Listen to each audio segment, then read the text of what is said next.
Hello and welcome to LOLC Securities Weekly Market Roundup. I am Megara Vijayman. And I am Tharandwamana Sekara.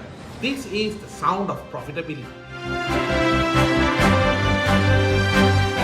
Sri Lanka's national tea sales average for the month of May 2024 recorded 4.25 USD, which is a 0.16 USD compared to the previous month, where in April 2024 it had recorded 4.09 USD.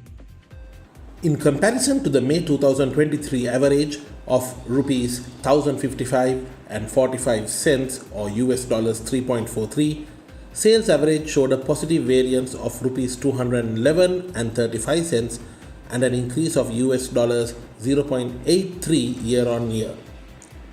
Elevation wise, high grown average for the month recorded an increase of rupees 4 and 81 cents and US dollars 0.01 month on month.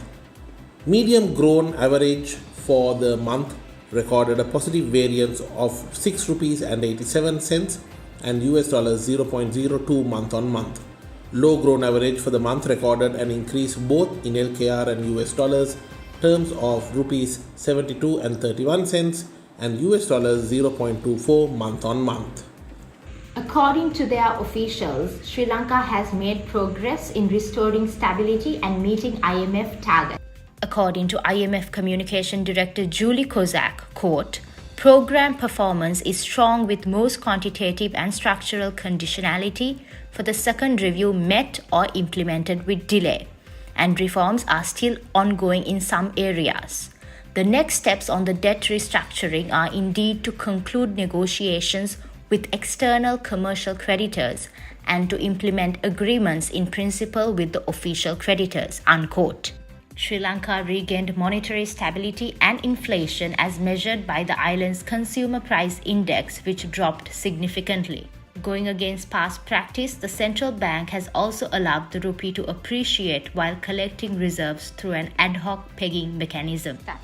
In the front of women employment, there is good news indeed, where Sri Lanka has surpassed the regional counterparts in the banking sector entry-level jobs, where 46% of the new entrants are women. These findings are from a study by the IFC, and despite this positive news, some barriers still remain.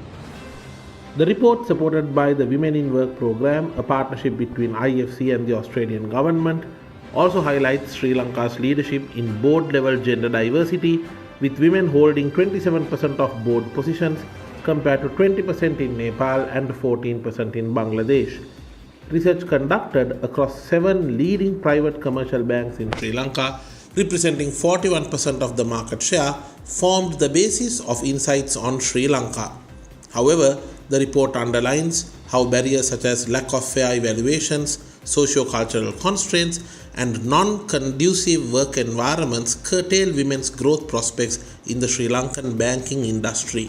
And now it's time for this week's corporate highlights.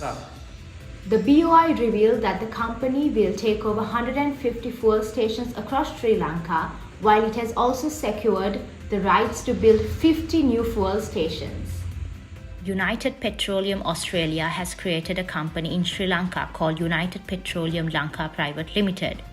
The quality of the petroleum products will match that in Australia, with a strong focus on maintaining high standards.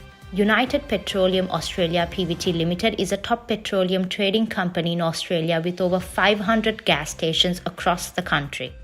Sri Lankan Airlines, which is currently in the process of being privatized, has shown a positive performance for the 9 months ending 31st December 2023. For the time period that is being reported, it has recorded a profit of rupees 1.124 billion.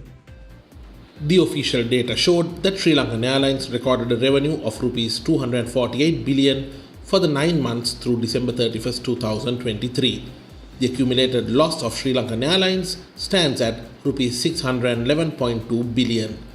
The government offered assistance by issuing a US dollars 11.6 million treasury guarantee to the International Air Transport Association, known as IATA, on behalf of Sri Lankan Airlines to support its ongoing cash flow issues during 2022-23. According to the President's office, the TRCL gave this approval after public consultation. Musk and Wickremesinghe had discussed ways to expand internet connectivity in rural Sri Lanka and potential collaboration on renewable energy, the president's office said.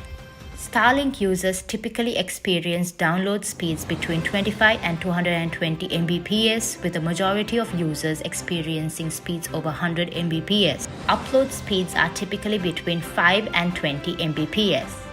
The shock outcome of Tuesday's election count means Modi will need to rely on smaller parties to form a governing majority. There is uncertainty about the Indian leader's ability to pursue his pro-business agenda. On the Indian leader's watch, the Nifty 50 index has almost tripled in value, although some analysts argue that many Indian firms are now overvalued. Earlier this year, India's stock market capitalization topped $4.3 trillion to overtake Hong Kong as the world's fourth largest market. Before Tuesday's surprise election outcome, Indian stocks surged to record highs as exit polls showed the BJP-led National Democratic Alliance on track for a landslide victory. And that's it for this week's LOLC Securities Weekly Market Roundup. No matter what investment decision you make it with the right intent. We will see you in a brand new week.